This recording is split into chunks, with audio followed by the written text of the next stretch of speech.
సినిమాలు చూస్తూ ఉండేవాడిని. అక్కినేని నాగేశ్వరరావు గారు, సావిత్రి గారు అంటే నాకు చాలా ప్రాణం, ఇష్టం. వారిద్దరూ కలిసి నటించిన సినిమా వచ్చిందంటే మొదటి రోజు మ్యాట్ని ఫస్ట్ షో వెళ్ళి చూడాల్సిందే. ఆ రోజులో సినిమా ఒకసారి చూడటానికే డబ్బులు ఇచ్చేవారు.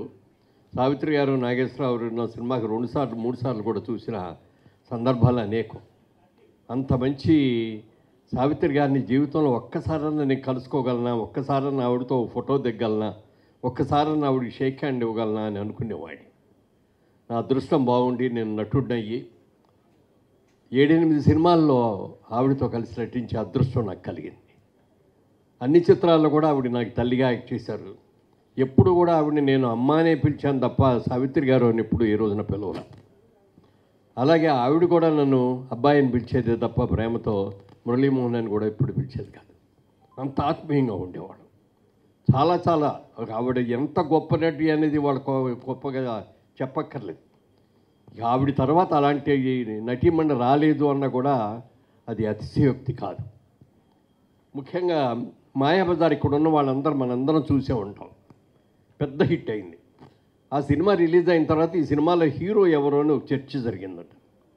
అక్కినేని నాగేశ్వరరావు గారు అన్నారట, హీరో అంటే హీరో హీరోయిన్లు కలిపి డ్యూయట్లో ఉన్నది ఎవరైతే వాళ్ళే హీరో, ఈ సినిమాలో నేనే హీరో అన్నారంట ఆయన.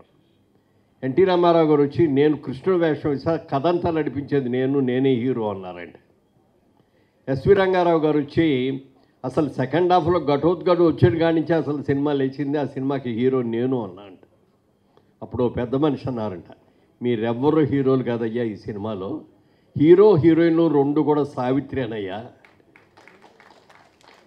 ఆవిడ మాయా ఘటోద్గజుడు స్త్రీ రూపంలో ఉన్నప్పుడు చేసిన నటన దాని హైలైట్. ఆవిడ నిజమైన హీరో అని చెప్పి అన్నారట. అలా ఒక గొప్ప నటి. ఆవిడతో నాకున్న అనుబంధం నేను జీవితంలో మర్చిపోలేనిది. చాలా నేర్చుకున్నాను ఆవిడ దగ్గర కూడా.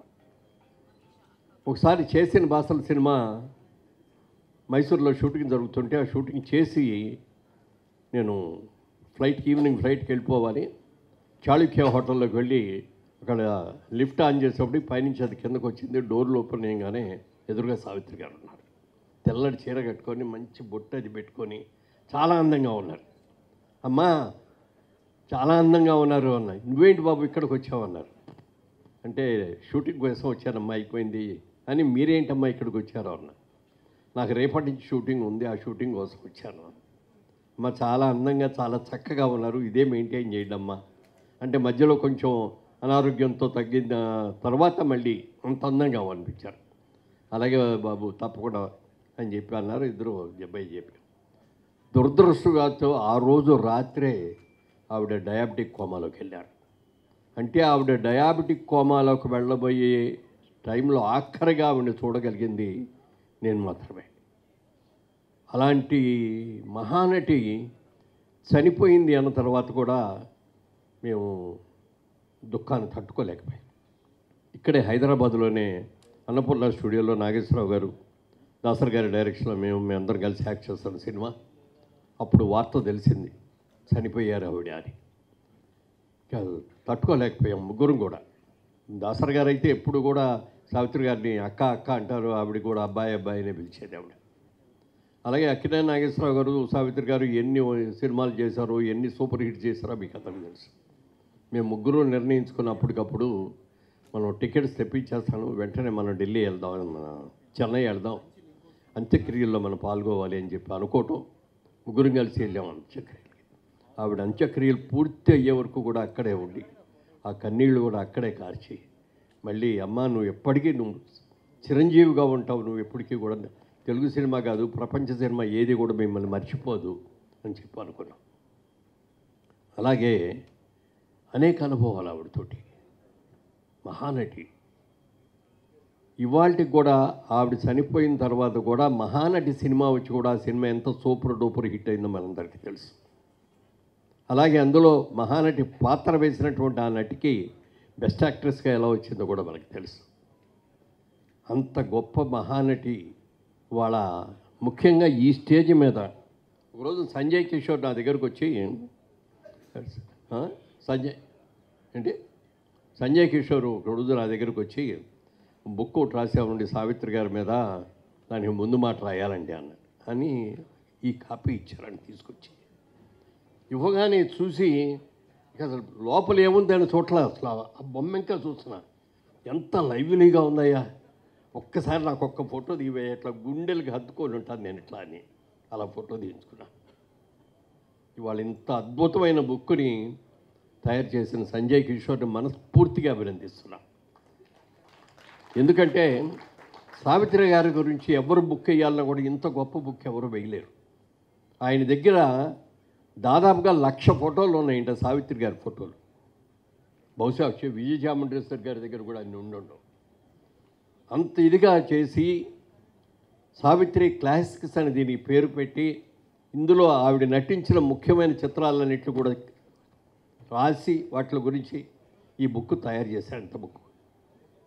ఈ బుక్ ప్రింటింగ్లో సహకరించిన మా స్నేహితుడు కృష్ణయ్య గారిని కూడా మనస్ఫూర్తిగా అభినందిస్తా. మీరు చాలాటికి చాలా ఖర్చు పెట్టుకుంటారు, కానీ ఇది చిరస్థాయిగా నిలిచిపోయే బుక్ సార్ మీకు. ఇవన్నీ ఒక ఎత్తు అయితే, ఈ బుక్ ఆవిష్కరణ కోసం మెగాస్టార్ చిరంజీవి గారు సతీ సమేతంగా వచ్చి, ఎందుకంటే ఎప్పుడూ ఆవిడ వచ్చినా అక్కడే కూర్చుంటారు కానీ పైకి రారు, అసలు వచ్చేదే తక్కువ, వచ్చిన పైకి రారు. ఇవాళ సావిత్రి గారి కార్యక్రమం అనేటప్పటికి ఆవిడ కూడా ఎంతో ఉత్సాహం వచ్చి ఇంతసేపు అక్కడే కూర్చోవడం అదొక హైలైట్. అయితే ఇవాళ ప్రోగ్రాంలో హైలైట్ ఏమిటి అని చెప్తే, సురేఖ్ గారు విజయచాముండేశ్వరి గారి ఇంటర్వ్యూ ఉంది చూశారు, అద్భుతం, సూపర్. ఇవాళ జరిగిన దీన్ని ప్రపంచంలో ఉన్న తెలుగు వాళ్ళందరూ కూడా ఇవాళ చూసి ఉంటారు ఇప్పటికే. ఒకవేళ చూడకపోయినా ఇది ఎంత వైరల్ అవుతుందో చెప్పడానికి వెళ్ళారు. వెరైటీ. చిరంజీవి గారు మాట్లాడారంటే పెద్ద గొప్ప కాదు, చాలాసార్లు మాట్లాడారు, ఎన్నో చూశారు ఆయన. కానీ సురేఖ్ గారు మాట్లాడారంటే గొప్ప. మరి వాళ్ళిద్దరూ స్నేహితులైనటువంటి మరి విజయచాముండేశ్వరి గారు వారిద్దరూ కలిసి మాట్లాడటం, ఈ సందర్భంగా ఆవిడ ఎన్నో మాకెవరికి కూడా తెలియని విషయాలు ఎన్నో చెప్పింది, చిన్నప్పటి విషయాలు కూడా. చిరంజీవి గారు పక్కన ఉన్నారు, విజయచాముండ్రిలో ఇది అంటే ఏమన్నారు ఇందాక, కొత్త కోణం, ఆవిళ్ళు కొత్త కోణం చూస్తాము అని చెప్పి ఎప్పుడు కూడా చాలా గంభీరంగా పెద్దగా నవ్వుతూనే మాట్లాడతారు, కానీ ఇంత చక్కగా ఇంత సరదాగా మాట్లాడటం ఇవాళే నేను చూడటం అంత అద్భుతమైనది. ఈ మహానటి గారి కార్యక్రమంలో పాల్గొనే అదృష్టం నాకు కలగటం చాలా అదృష్టం. అలాగే సంజయ్ కిషోర్ నన్ను అడిగాడు ఈ బుక్ చూపించినప్పుడు, ఎలా ఉందండి అన్నాడు. చాలా బాగుందండి, ప్రతి తెలుగు ఇంట్లోనూ ఒక భారతము, ఒక రామాయణము, ఒక భగవద్గీత ఉంటాయి. అలాగే సినిమా ఇండస్ట్రీకి సంబంధించిన వ్యక్తులు, అభిమానులు అందరూ కూడా ఒక భాగవతంలాగానో ఒక భారతంలాగా ఒక భగవద్గీతల ఇంట్లో దాచుకోక బుక్ ఇది. అంత మంచి బుక్ చేశావు అంటే, ఇంత అద్భుతంగా చేయగలిగింది ఎవరు చేయలేరు. జర్నలిస్టులు చాలామంది చాలా బుక్స్ వేశారు, కానీ ముఖ్యంగా సావిత్రి గారి మీద ఆయన కూడా చాలా బుక్కులు వేసినా కూడా వాటి అన్నిటికంటే కూడా ఇది ఒక అద్భుతమైన బుక్గా వారిని నేను మనస్ఫూర్తిగా అభినందిస్తూ, ఈ కార్యక్రమంలో ఎక్కువ మాట్లాడకూడదు, మనందరికంటే చిరంజీవి గారు ఎక్కువ మాట్లాడితే మేము అందరూ సంతోషిస్తాం. మాట్లాడు.